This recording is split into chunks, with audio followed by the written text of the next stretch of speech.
Igor, welcome. We like to just keep going right at it. So have a good little conversation going, and then we jump right into it. So very excited to have you here today. I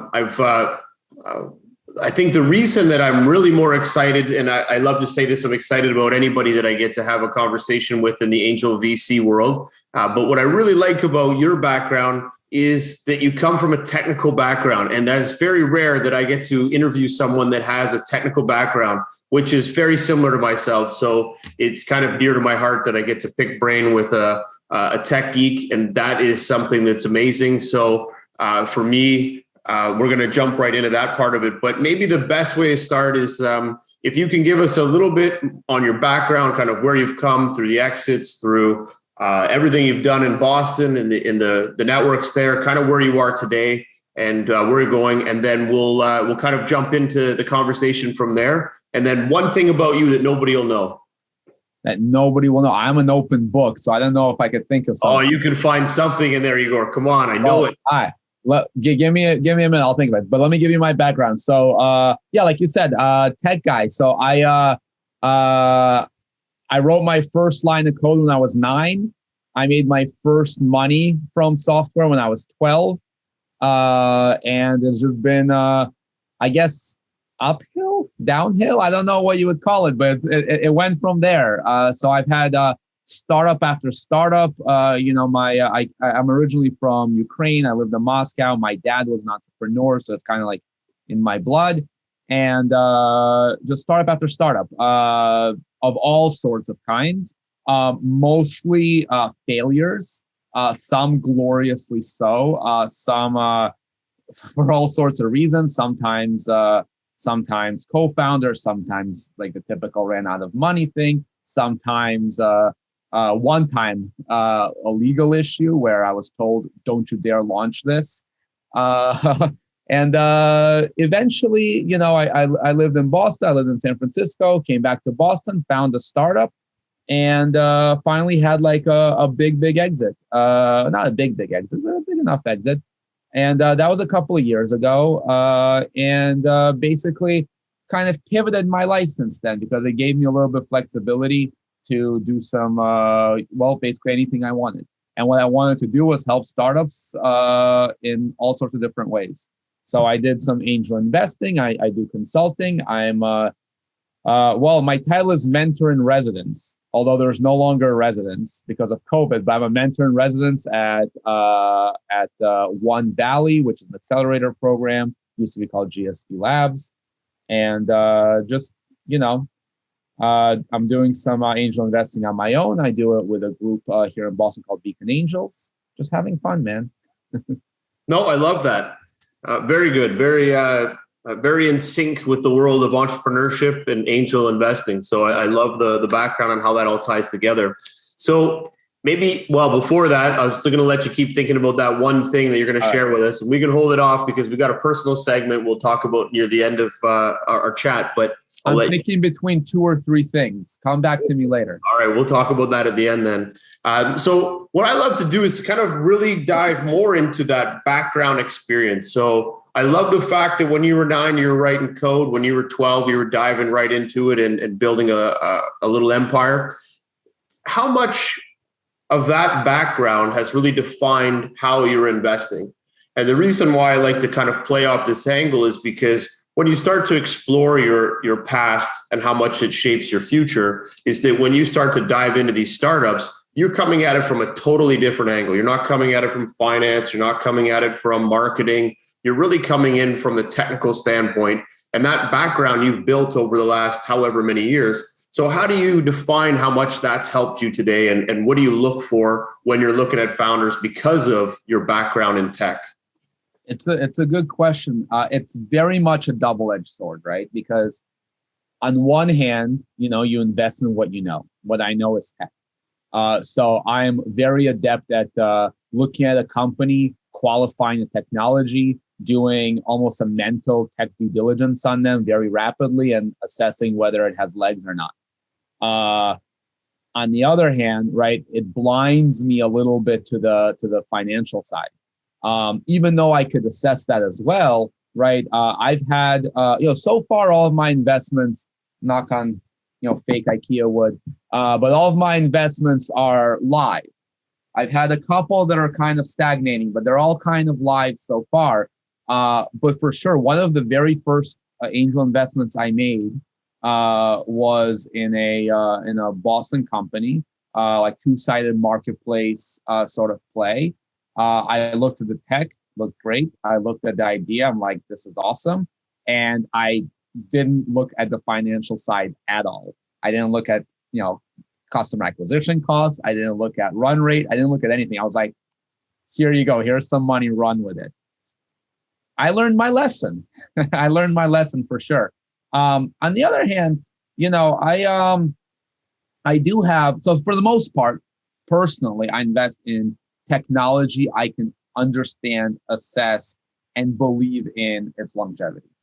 However, that's exactly why I joined an angel group, right? Because basically, I said, look, there's opportunities out there that I can't assess. It would be really great to work with people that can help me, right? And so on the angel group side, I do have companies in my investment portfolio that are life science companies. There's one company that's doing a post-op eye gel type of thing that I know zero about. I went to a board meeting once and I think I left smarter, but I only understood half the words. It's two doctors, kind of ophthalmologists running it. And I have some other kind of things that I don't quite understand, and I'm kind of trusting my peers to lead me in the right direction. But fundamentally, angel investing is a hobby, right? And that's what I talk to a lot of kind of beginner angel investors that were me maybe 5 years ago. Like, hey, I came into some money, I had an exit. What do I do with it? And the first thing I tell them is, you can't look at this as investment. I know it's called angel investment, but it's not an investment. It's an expensive hobby, right? Like you like skiing, 10x that's angel investment, right? Maybe you'll hit something, but really what you're doing is you're giving back to the community and you're letting someone have a chance.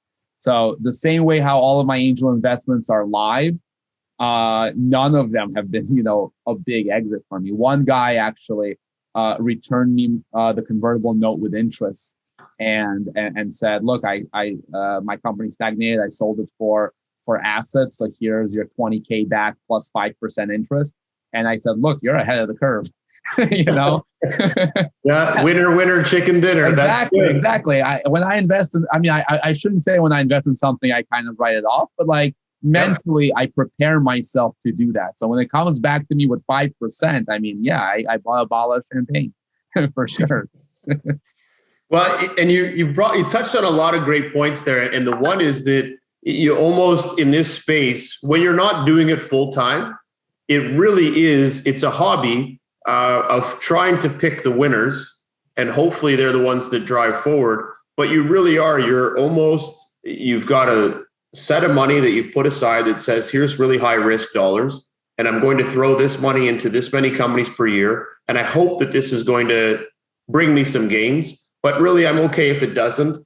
I'm going to keep working with the community and building out and giving back and helping people. But I really do write that dollars off, and 100% that's a strong early stage angel VC mentality, because if you didn't and you were stressing out, then you would probably be working 24 hours a day trying to work inside of every investment you're with to save and make every company work and grow, right? Exactly. Yeah. There's metrics out there, and I've read some stuff about how many investments one must make before statistically you have a positive outcome, right? Like a VC-like outcome. And it's something only the super angels get to, right? If I'm investing in a handful of companies a year, I have 10, 15, 20 investments, it's a crapshoot, right?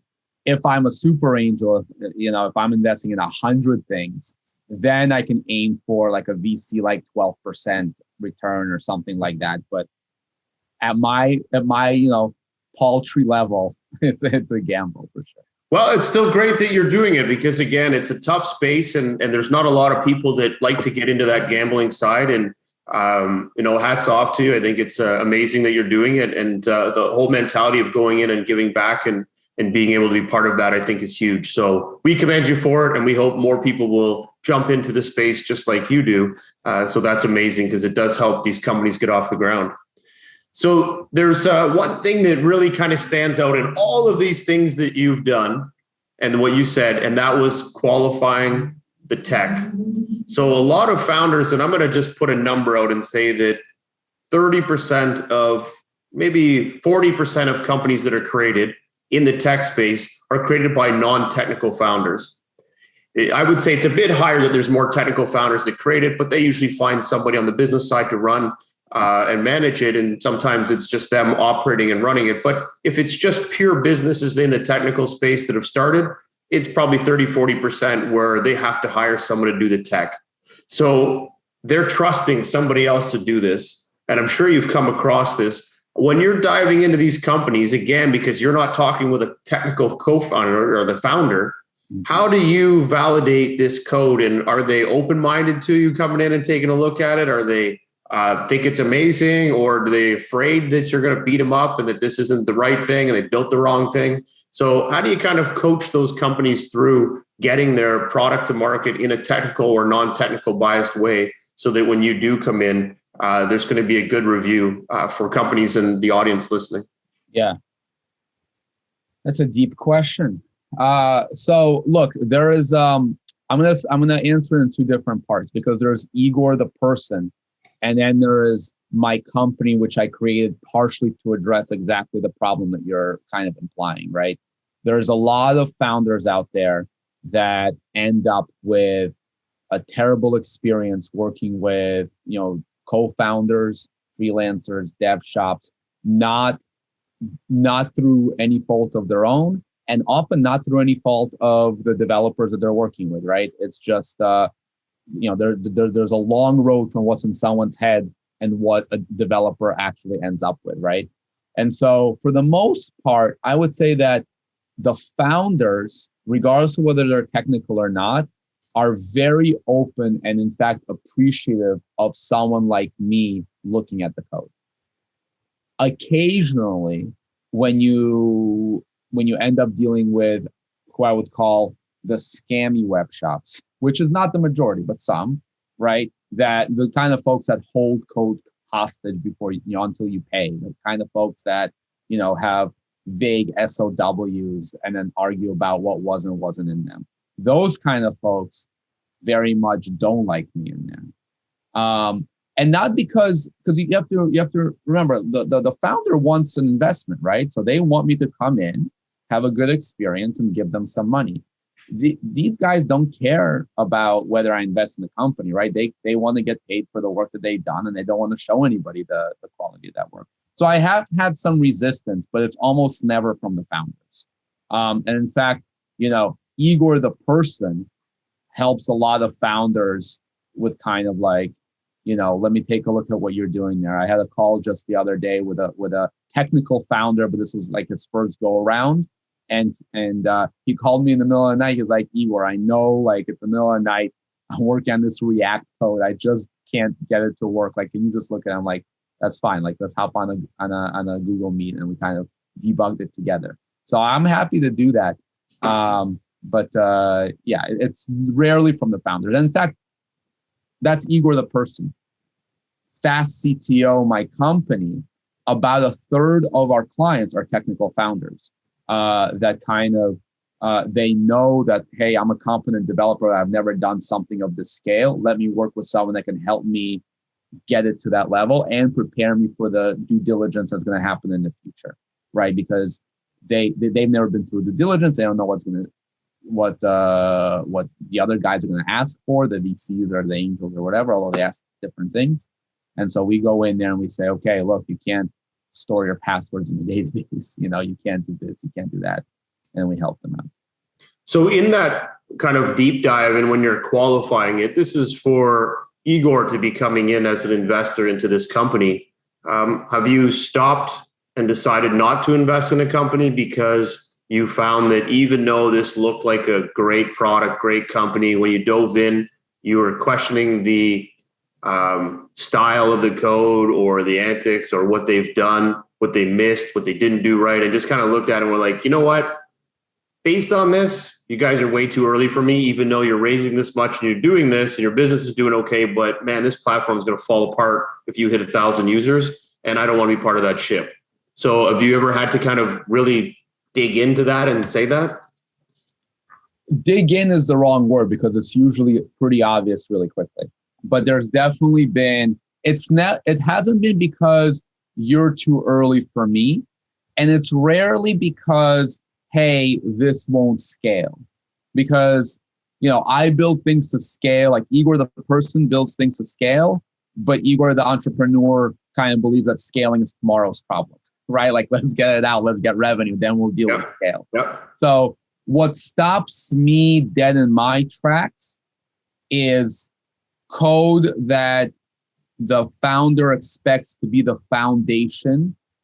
Like they're asking for money, they're raising whatever to build on top of, and this thing is not a foundation, right? So a quote I always tell every founder and every entrepreneur, actually really everybody, is shortcuts are okay to take as long as you know you're taking them, right? And so if you know you're taking them, then you could plan for the future where you're like, okay, I made the shortcut today. Here's my plan to remediate it later.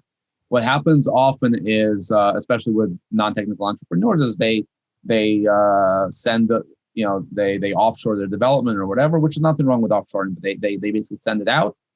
And those folks make a lot of shortcuts that the founder doesn't know about. The founder gets something, thinks, okay, well, I'm raising $100,000 to take this from this scale to this scale. And I'm looking at it like, this is not the thing you take, right? Like you could turn a Nissan into a Ferrari with a lot of work, but you can't turn a scooter into a Ferrari, like no matter how hard you work. So that's what stops me. And if they come into it with like the clarity that that's the case, that's a different story for sure. So there's a lot of understanding there that if they have that and they can plan it, then you're willing to kind of work with them on that investment and how they're going to move forward. So I think that makes sense because as a startup, you have, you don't have all the money in the world. You have the means to drive out something well, but you can't build the Ferrari right away. You've got to build the moped or you got to build the Turismo, and then you'll work your way up, right? Yeah. Fundamentally, what it comes down to is I want a founder that has clarity as to how they're spending the investment. So if most decks I look at, one of the slides is like, I'm asking for $500,000 and here's how I'm going to break it down. If that looks right to me, that's a big check mark, right? Like I'd rather not see that slide than see that slide and it being blatantly wrong. So where that breaks down for me is if you've got a founder that says, okay, I have this MVP, this is going to hold me over for a few months or whatever. And then I'm going to, take 50K and build on top of it. And I'm looking at this code and I'm like, it's going to cost you 200K just to rewrite it, it's rarely that high, but sometimes that whole deal falls apart for me because then this founder clearly has no idea what they're holding. Yep. Okay. No, and that makes a lot of sense. Yeah. So how much of this knowledge that you gain as being a techie, how much of this has given you the forward thinking of, I want to get into this space because this is going to be a new tech stack or this is going to be a new way that people are going to be building X and Y. So are you attracted to those types of things in startups as well, that they're cutting edge, bleeding edge in the way development's being done? Or that's really not part of it enough? That doesn't really make or tweak your investment opportunities. You're going after more of the people running the business and the opportunity than you are on the newest, craziest tech that's coming to market. Usually I want tried and true. I don't want a technical co-founder that's using their startup as an excuse to like try out a new language, right? All the time, like the hot new thing is Golang, right? And about once a month, I meet some founder that says, hey, here's my new app. It's in Golang. Is this your first Golang project? Yes. Of course, because everybody's Golang project is their first Golang project. And so I'm certainly not going to invest in a startup that's somebody's guinea pig, right? That's not to say I want them to be using like Fortran, right? But there's mature technologies with a good community that has, a lot of developers when you need to hire at a good rate because, you're using my money to hire them, right? So, and you, Jeff, you probably know, some technologies, even though tech stacks are a commodity, some tech stacks are better for certain things, and some tech stacks organically cost more to develop it, right? Like for some reason, I don't know why, Ruby developers are more expensive than Node developers, right? That was my next question. Yeah, I don't know why. Like, Ruby developers are the hardest people to find. Yeah. They don't want to do the code. And if they do, they're super expensive. And I always ask, why did you build this in Ruby? Like, well, my friend builds in this. And you're like, you're one friend. Did you ever look about maybe if you had two friends that develop in Ruby? Because we can't find two people that consistently code in this if I'm not hitting 14 countries to find them. Sure, the code's good for really small little aspects anymore. But why don't you go to a more common language? And then they're like, well, we looked at Java. I'm like, another one. Why do you go after these languages that your people cost hundreds of thousands of dollars to work in, and you're not building Nassau? You don't need Java. Go and use something else. So, and I'm not sure where it's that one technical person that maybe has been coding in Java for a decade or 20 decades or 2 years, whatever. But they all seem to go to what they know, and then they just follow whatever that friend has shared. But it can kind of impede the growth because, like you said, cost is a big one. And if you can't find the developers and they're going off not as common platforms, you're going to be spending a lot of money. Yeah. An even more common and extreme example of this is when founders engage with dev shops, right? Because what a lot of founders don't understand, and I try to tell everybody, if you take your PowerPoint that like every founder comes with, like, here's what I want to build, you show it to 3 dev shops, and one dev shop says, build it in Java, one says build it in PHP, one says build it in Node. It's not because they're saying that because that's the best thing for you. And it's not even because they're saying that because that's what they specialize in. They're saying that because the people on the bench they have right now, that's what they specialize in, right? Yep. You should never follow that route. You should pick what you want to build, decide how you're going to build it, and hire to that. It like flips the whole model on its side a little bit. Yeah, agreed. And that's some great advice. And I also think when you're looking at that outsourced dev shop, or you're even insourcing it, and you've decided on the type of platform, just ensure that you can resource it properly, that your area or where you're going to be collaborating can find those types of resources to fill that bucket. Because the last thing you want to do is go to somebody that's working 3 jobs trying to code for you, and you're going to take even longer to get that production done. Exactly. So now that you've kind of utilized a lot of this back end that you've built up over time and this understanding of the deep tech side, how much innovation do you bring to these startups when you make investment? Are you leading them with that tech desires and pushes and kind of saying, hey guys, I'm using the tool. Have you ever thought of this? Do you bring this in? Or do you spend more of your time working on the business side, trying to help them with lead generation, getting them in front of more investors? Like, what kind of role do you play when you're working with them, when you're coming in as a technical investor? So, the goal is to always be, as Mark Cuban says, smart money, right? But I also realize that I'm not the smartest, and there's not every investment that I make that I'm the smart money in, right? To use the example of the iGel, I don't know, right? So they have my money for sure, and they have my full, moral support behind them. But like, don't call me with a question, right? I can't. There's no lead gen, and there's no help I can give you. But that's through a angel group, right? Yeah. When it's a personal investment, then 100%. I become an advisor. In fact, that's for my personal investments. That's part of the rule that I'm on your advisory board. You have an open line of communication with me. I want you to use me for what I'm good at. We sign typically a FAST agreement, like the Founder Institute, the Founder Advisor Standard Template thing. And so, yeah, I'm completely accessible to them because I want them to succeed.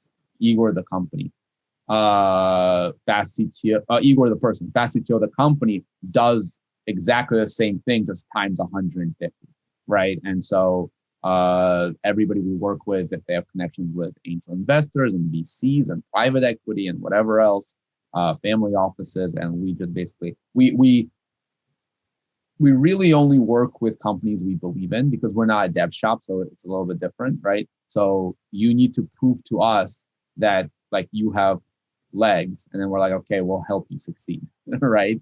I mean, it's been great. It's different from investing a little bit, right? But we try to help for sure. I love it. There was one thing that, as myself, as a technical coder, engineer back in the day, and now I obviously operate and run a software company, and we stick to what we're good at. We don't try to veer off into any other directions. Maybe in the past we did, because we were exploratory and we wanted to learn more, but we know what we're good at. We stick to what we're good at.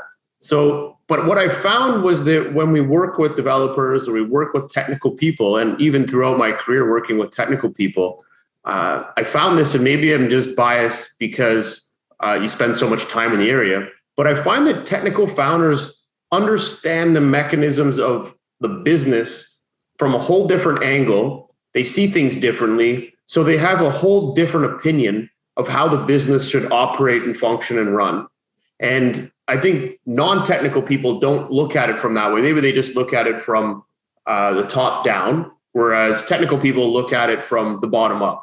So they're seeing all the moving parts operating and moving. So they're understanding what marketing is doing with sale, everybody else is doing, because they're from the bottom looking up versus down and trying to figure it out. So do you find that with the business that you've constructed and built, because you just mentioned that you guys are looking at companies that you feel you can fit into and work with. So are you guys looking from the top, bottom up, and you guys are coming in with such a different view of a company, and it's way more valuable to that startup because of how you're envisioning and seeing the product expand how the business operates? And you find that that is a real big asset to not just to you and your business, but to technical investors, that you should find one that comes into your company. You should bring a technical investor or advisor into your investment, have them understand your business, because they're going to see it a lot different than you do from a business point of view downwards. Yeah, I mean, it's case by case. I would love for what you just said to be the norm, but it really is case by case. And, we work with a lot of technical founders that really kind of follow the model that you're talking about, but we work with just as many technical founders that don't understand the business side at all, right? Yeah, and nor do they care to understand it, right? We work with a lot of folks, for better or for worse, that kind of not a separation of roles per se, but kind of this is my expertise, this is your expertise. Of course, we're working together. Of course, there's an open channel communication, but I'll do my thing, you do your thing. I don't think that's the best approach for sure, but there are a lot of folks like that. I found that a lot of investors that I work with that are technical background, I just love how they pick a business apart. It's just that they see it totally different than a business person. And that's why I kind of see it as being a bottom-up view. And then the business people just don't understand the tech, so they don't see the business in the same direction. So I find that they almost seem less knowledgeable about their own business. And I don't know if that's right or wrong, but it just seems that there's a different view in, right?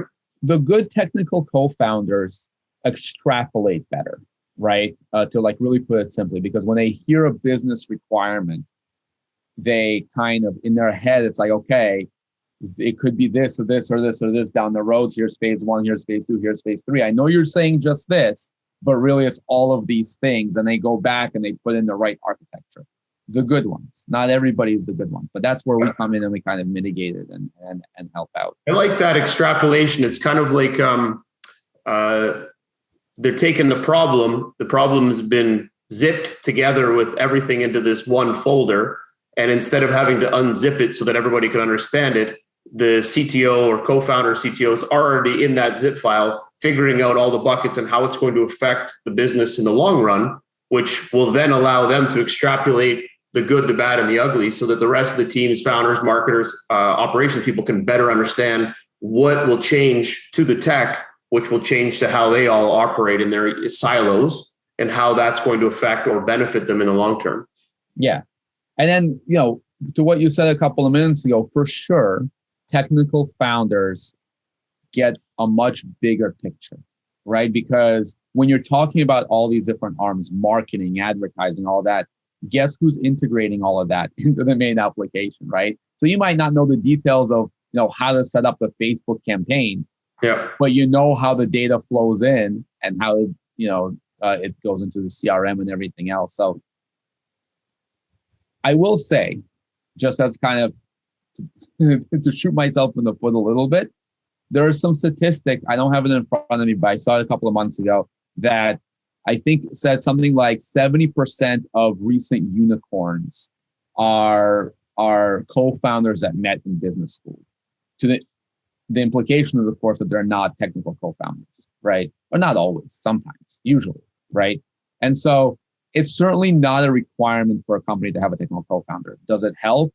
Only if they're good, right? Just like any co-founder. Yeah. That's a caveat every time. Only if they're good. If they're good, it'll work really well. Yeah, but that's why it's hard to find co-founders. Like finding a co-founder is one of the hardest parts. And by the way, on the investment side, I don't invest because of the team just as often as I don't invest because of the tech, right? Like the team that independently is strong and together is stronger, that's a team you want. Yeah, I agree with that. So we're going to kind of jump a little bit, even though I'm trying to figure out, I want to ask a question. Like when you laid some code down at 9 years old, I was going to avoid this, but I got to ask. So when you were coding at 9, was it self-taught? Was it class just said, hey, everybody, we're going to start coding, and you were just like done? Hey, this is easy. No. What kind of got you into that? I'll tell you, I can give you the story. So in Russia, so I was born in Kiev. I moved to Moscow. I grew up in Moscow. And in Moscow, my father ran a store that basically bought computers in America and resold them in Russia. So I had access to computers still in communist Russia before most Americans had access to computers, right? And so, I was playing Tetris and volleyball in like the late 80s and things like that, right? Volleyball is, I don't know if anybody of your listeners remember, it's like a DOS game where these two bobbleheads bounce a volleyball. Anyway, it's a really awesome game. It's like a DOS game. Yep. But anyway, when I was 9, my father, who was like, you will be a software developer, he bought me, if you remember, back in the 90s, these were very popular, like learn whatever in 21 days. You remember those games? Yep. Those books. So he bought me this book, and it was called Learn C++ Game Development in 21 Days. And it was a book this thick. Yeah. Right. Yep. I think I had that book. Yep. Yeah. And so C++ is one of the most convoluted languages you can learn. Game development is one of the hardest areas to be in. Good luck, 21 days. And it's like 9-year-old. So that, turned me off to like computers, basically. I started that. I'm like, okay, so pointers, huh? And I wrote some code. I did some stuff. I actually did make, I think it was a Minesweeper, not Minesweeper. What was it called? Minesweeper like game. It wasn't exactly Minesweeper. I'm trying to remember what it was. But it was like the one where you had the squares and the boxes and you checked on it. But trying to remember what it was. Anyway, Pong was another one that was pretty. Tetris, Pong, those were all like easy. Yeah, but nothing with movement, right? Tetris has a lot of movement. Yeah. Pong has movement and tracking, collision tracking. I mean, it's a whole thing, right? Yeah, this was simpler. At 9 years old, give me a break. All right, so basically this was simpler. I made some little game, and I was just like, nope, I'm done. Then we moved to the States, and a couple of years later, the internet was kind of becoming a thing, right? Yep. And so when I was 12, I was, I kind of said, okay, like let's take a look at what this HTML thing is, right? This was like HTML1, Netscape Navigator Gold days, right? And so I started making some simple websites, and then it turns out that most companies back then didn't have a website. So, and everybody had 1 year of experience, including 12-year-olds. So I was on a level playing field as like everybody else. So I actually did. I ended up making some websites for some companies in Connecticut where I lived, and made some money. My first check was for $120, and they paid me $10 per web page. on their website, and it had 12 pages. Nice. So so as a 12-year-old, I got a $120 check, and then it kind of, it went from there. Did you charge taxes on that? That might have been. I think that was under the table. It was under the table. Don't tell him. Child labor going here. What's going on with that? Exactly. Oh, that's an awesome story. So now we're going to fast forward all the way through to your investment period again, but I had to ask that question. Yeah, no. It seemed exciting, and it was. So with all of the experience you've had now in investing and the companies you've worked with, all the companies you've looked at, deep dived in from technical business side, and the learnings you've had, is there one company that kind of stood out to you that really blew your mind away, that, one of those real entrepreneurship stories where it was like, this is amazing. I couldn't believe where they came from and how they got to here. They almost fell off a cliff and now they're rocking it, or just something that really makes you kind of feel what it's like to be an entrepreneur. A real positive, crushing it story. You can get behind, Listen, there's a lot of positive, very kind of optimistic and influential and just like great startups that I've come across and worked with. I don't know if anything comes to mind with that big of a dip, right? Because you're looking for like a comeback story. Well, it could be, I can tell you, like those ones. Listen, every company I've ever been part of, at one point or another, we were broke, right? Regardless of whether we raised money or bootstrapped or whatever, we went to zero, sometimes below zero. And so, in a couple of times, we came back out of it. So I guess, you never know what's going to happen. I should say, like, because I work with a lot of accelerators. I talk to a lot of first-time founders. It's just like sports, right? For every Michael Jordan, there's a million kids that aren't that, right? And so for every really inspiring story, that doesn't mean you should always throw good money after bad, right? Like there are a lot of bad ideas, wrong timed ideas, all sorts of stuff. So you can't just always hope for a turnaround, but it does happen occasionally, right? And then it's, it's really awesome. I love it.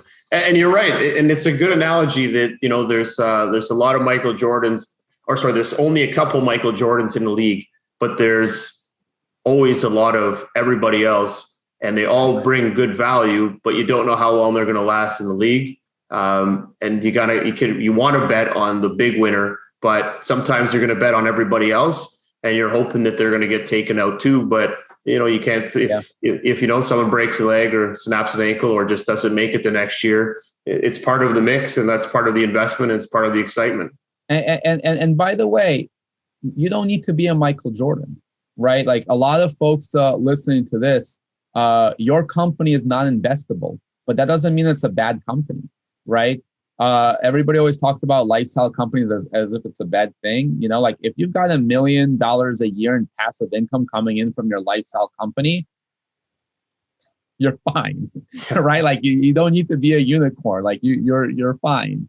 So there's plenty of companies that I work with, and plenty of founders that are kind of, whether they believe it or not, whether they wanted it originally or not, are in like a good spot in their company. And like, no, I'm not going to invest in it because I'm never going to see a return. But it doesn't mean that you're not going to make a good life out of it. Exactly. And there's nothing wrong with making money and getting paid and being sustainable and growing and hiring people and having a great lifestyle and being able to take home a couple 100,000 or a couple 100 million every year without having to be stressed on the investment side. But even 100,000. Right? 100,000 in most places, not San Francisco, perhaps not Boston, you could live a good life on, right? And taking home 100,000 a year, being your own boss, taking a day off to play with your kids when you want to, like there's a part to that life that's, who could ask for anything more? Like it's okay not to work 80 hours a week and hope for a unicorn. It's nice to have a unicorn, but it's okay to not. I like it. Very positive. Yeah. All right. We're going to jump into the rapid fire questions. Bring it. All right. And we actually didn't talk about some of this, so this will be good too. Yeah, So, I have not opened the prep. oh, even better. So we'll have the random questions. This is good. Okay, so why do you invest in startup companies? Because I did not know that was a thing in the first couple of startups that I did, right? I've had so many failures and they were all bootstrapped. I didn't even know the investment was on the table. I was young, whatever. These days, it's more in the mainstream. And we got shows like Shark Tank and all that kind of stuff. So people know it's out there. But really, it's to give back. It's to give others an opportunity. And so, if I could save someone 10 years of mistakes that I made, I see it as a positive. Well, it's understandable when you're building your first company at 12 that you might not know that there's angel investors out there. So, okay. So how did you get started? What was the impetus of getting you in the market? What got you to say, I'm going to invest in this company? I had more money than I knew what to do with. Not in like a stupid way, but like I had a couple $100,000 and I said, what can I do with this besides put it in, some sort of account? And so I'll tell you, part of that was me being stupid because the very first investment I made was also my biggest and the one I regret the most, right? Since then, I've kind of like, found a good cadence and I know what to look for and all that kind of stuff. But I was, coming hot off an exit and now I'm like, let's do it. Let's spend some money. Hey, we learn, right? And then you find your balance. That's good. What's your favorite part of investing? It's not the returns. I haven't seen many of those yet. It's not the due diligences because those are less fun than they should be. Honestly, it's meeting smart people. I love just meeting smart people. And you don't know all the time that you're like having lunch with someone that's going to change the world in 10 years. And oftentimes that's not oftentimes, but occasionally that's the case. And then you can look back and be like, oh yeah, we got a burrito. I think that part is actually really awesome. If I can participate in that success, then, that's the cherry on top. But just meeting smart people, having smart conversations and not being bored. I love it. How many companies do you invest in per year? The last couple of years has been 3 to 4, not a lot. The first year was 5 or 6 and it kind of tapered off. The last year or so has been less just because I've been focusing on fast CTO and kind of throwing that. So it's been mostly follow-on investments. Okay. Well, you're above average. That faucet very soon. You're above average, so that's good. Any verticals that you focus on? So Igor, the person, invests in what he knows. Igor working with other investors is a lot more spread out. But the verticals, so I don't like, I like everything. I don't understand. There's no beverage. I don't do any food beverage. I don't know.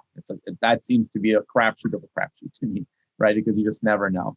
So it's mostly some sort of tech or science, even if it's life science, like there's some sort of a thing there that I can wrap my head around, not like how many Whole Foods can you get in the door with? That to me, I don't. So no widget, no like Shark Tanky type stuff at all. Yeah. Okay. I love watching Shark Tank. I just don't invest. No, that's good. Do you have any due diligence requirements that you like to ensure that are part of when you're making an investment to make it a commitment? Is that could be the team, it could be paperwork, anything that really stands out that you say, you know what, if I'm going to invest, I need these 3 things. So obviously the team. I need to be able to have a conversation with the team and walk away from that being they're not going to throw away my money. They might fail, but it's not because they're incompetent, right? I need to look at the deck and I need to walk away from that being like they understand the domain. And this part is maybe a little snooty of me, but if there's spelling errors on your pitch deck, that's an immediate no, right? Because if you don't care enough when you're asking for $500,000 to spell check your spelling, your deck, then you're not going to be careful with my money either. And I feel like I could say that because English is not even my first language, right? So I don't feel like I'm being, elitist about it, but spell check your pitch deck. Hey, I like that. You come up with a little formula that works. And if you catch it and you figure it out and you look back 2 years later, you're like, glad I didn't invest in them. They couldn't even spell travel. I'm out. Entrepreneur. There you go. It's a hard word. I spell it wrong sometimes too, but then I right click and I pick the right spelling. I don't just leave it in the deck. I think we're used to having spell checker just come on. And when it doesn't come on, we then just accept the spelling because you're reading over it too quick. And then you realize it after. But I do agree with you on that. I will say, like, if like for April Fools, if like Windows and Mac OS got rid of the squiggly underline and misspelled words, I think wouldn't look good. A lot of emails are going to go out that don't look right. Yep, I agree. Okay, do you lead rounds? Do I what? Do I lead rounds? I don't feel like I have the whole kind of competence to do it. I can do the tech side. I could do the finance side these days to some degree of certainty, but like I can't do legal. I don't know what to look for. I can't double check your contracts, so I definitely need help. And so no, I don't lead rounds. Okay. Do you prefer any specific terms, pref shares, common shares, safes, anything you prefer? The group I'm with doesn't like safes. I have invested in safes. And for me, so it depends on your mentality, right? Because my mentality is I'm never getting this money back, I don't care if it accrues interest or not, right? Because I'm never going to call that note, right? I mean, earmuffs everyone, but I'm never going to call that note, right? So if you're the type of investor that, calls notes, then you don't want safes. If you're the type of investor that cares about few percent here because of when capital gains start getting calculated and all that kind of stuff, then you don't like safes. My mentality is, of course, like at the end of the day, I want more money than less. But if I'm walking away with, 10 million or 9.5 million, it's not that big a difference for me. Right. So I like it. And I think it's depending on how early it is, because the earlier the investment, safes are pretty common, meaning friends and family. And then as you start to expand, you kind of want to make sure that you're protecting your investment a little bit better outside of a safe. So, and because you're earlier on, it probably fits okay at that beginning. And then you decide from there what fits after. Yeah, but that also depends. It's very geographic too. Like safes are much more popular on the West Coast than they are in New England. Valuations are way different. Like, the average value, like when I look at convertible notes, the average cap that I see is between 3 and 6 million. Obviously in San Francisco, they start at like 8, so like, 80? Huh? 80? Yeah. Sometimes 80. Really? Yeah, but it's very different. So I have one safe in my portfolio, which I'm neither kind of gung-ho about nor whatever. It's not doing any worse or better than the convertible notes that are also not doing much. No, fair enough. Do you take board seats? Do I take board seats? Yeah, so for sure. Especially, so this is the smart money thing, right? I don't demand them. There's been a couple of investments that I said, look, I don't need to be on the board, but I want part of my equity to be advisory shares. I have been on a board or two, and I find that it's helpful, but it depends on the type of company, right? Like I don't want to be on the board just to be on the board. I want to be on the board where I can bring value with my background. I love it. Yeah. All right, we're now gonna shift into the personal side of this, and now we're gonna dive into that 1 or 2 points. And the first one we will ask is, what's the one thing about you that nobody will know, or 2? All right. So I'll give you one that most people don't know, and I'm saying this, and there's a chronological reason here. So when I was little, I was about 5 or 6. I was running down the street in the park, and I tripped and I fell. And I hit the chin on a curb, and I bit off the tip of my tongue. and it was hanging by a thread. It was like, maybe the size of a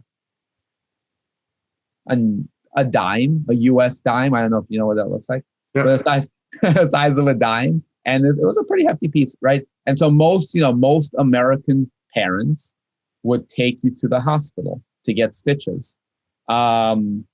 Fortunately or unfortunately, I was with my grandmother at the time, who was a World War II field surgeon.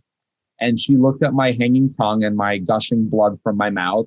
And she basically said, no big deal, just hold it against your teeth for a couple of days, it'll heal.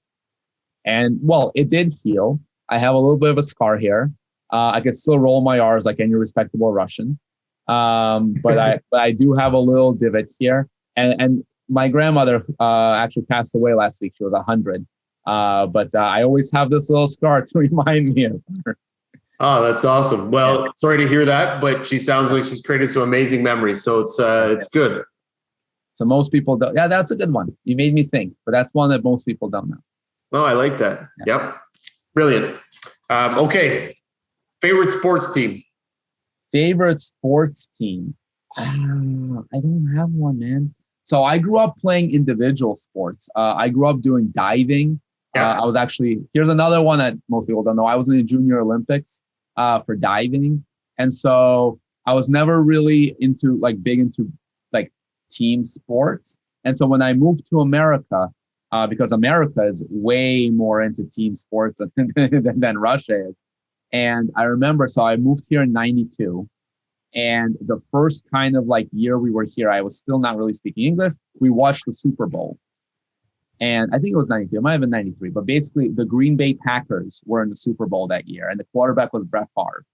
And so basically I just decided I like Brett Favre, I'm going to follow him.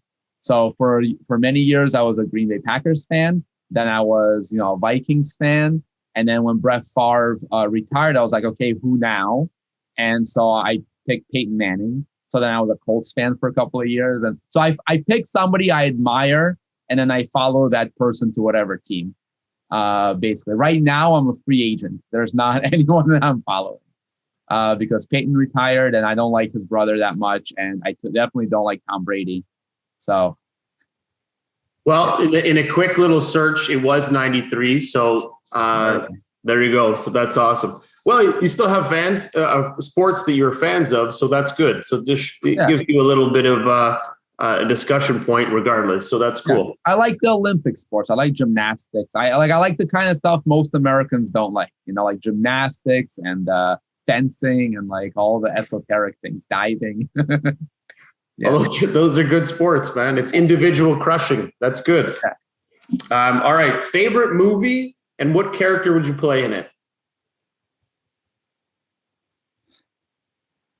I'm going to answer the first part as if there's no second part, because with the second part, it sounds silly. But my favorite movie is Commando. Okay. Because it's just an incredible movie in all respects. But obviously, I can't say I'm going to be Arnold Schwarzenegger in it. But I don't know who else. Why not? What? You could be Arnold? I guess I could be. I have carried logs, but they were much smaller. It's more about the character. Do you represent the character represents you and how you will make it through as a commando? So if that's the type of character that fits you feel that when you watch this, you're like, that's how I would do it. Then that's kind of the similarities. Commando is basically Taken, but 15, 20 years earlier, where someone kidnaps his daughter, except in Taken, he goes after them and kills a couple of people.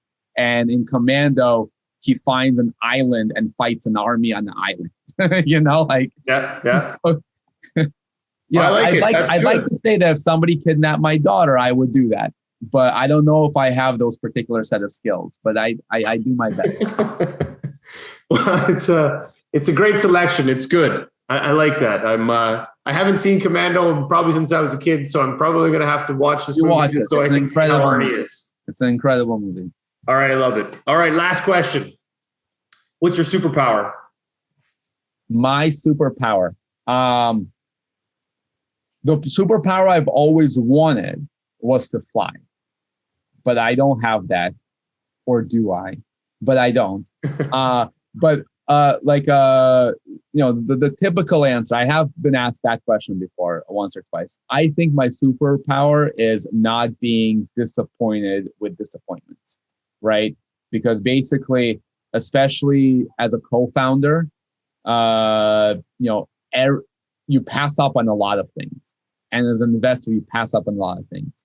And if I basically, if I got stuck on the things I passed up, I would be stuck forever. So basically, I think my superpower is just being able to say, okay, like that company I passed up on just went IPO. That's a bummer, but it is what it is. Yeah, and you can't even call it a mistake, right? Because who knows? Yeah, you can't beat yourself up on something they coulda, shoulda, woulda, right? It's one step sideways and 3 forward. Exactly. Well, no reason to go back, so that's good. Yeah. Sometimes maybe a little hop back. It's like the cha-cha slide, Yeah, exactly. I like it. Yeah. Well, I'm going to say that, Igor, this was awesome. A lot of fun. Learned a lot. We shared a lot of good things. I think you're doing a lot of great things in the angel world, and keep doing that. But the way we like to end our show is we like to give you the last word. So if there's anything that you want to share to a startup or to an entrepreneur or want to be entrepreneur or to an investor, the floor is yours. But again, thank you very much for your time today. Rockstar, you're doing awesome. I love it. And thank you for sharing with us. Thank you. I appreciate it. Listen, I'm going to say one thing. It's going to sound salesy, but it's not. I have a company called Fast CTO. Our mission is we don't profit from startups. I'm not trying to sell you anything. What we do is we help you avoid mistakes. The kind of mistakes I spent my lifetime making. I want to help you avoid them. So come check us out. We might not be what you need, but come check us out. And if you want, you could scan this QR code and it'll take you right there. That's awesome. Yeah. I'm only going to do this because we're filming it, so it makes sense to do it. But of course, it's only picking up your face right now, so I'm not sure it's going to work. I don't know. No, it didn't work because it's picking you. fastcto.com. You could spell it. I believe in you. I believe I can do this. Well, Igor, thank you very much. Hold on 2 seconds. We're going to pause, but thank you again for joining us today. You've been awesome. Thank you. Okay, that was awesome. Really enjoyed that conversation with Igor. He shared lots of great little tidbits. I'm going to check out the movie Commando because I haven't seen that in so long. But big fan. Love what they're doing on the CTO side as a non-for-profit and just balancing everything out to help early stage companies. The Fast CTO and just the whole overall qualifying tech and just validating things as you go forward. Lifestyle companies are good. You can make money. And then just the great ways that he looks at and invests and how he invests. So in coding at 9 and 12, fantastic. Either way, he came out with some great materials. So join us, like us, share. Thank you very much for joining us today. Have a great day.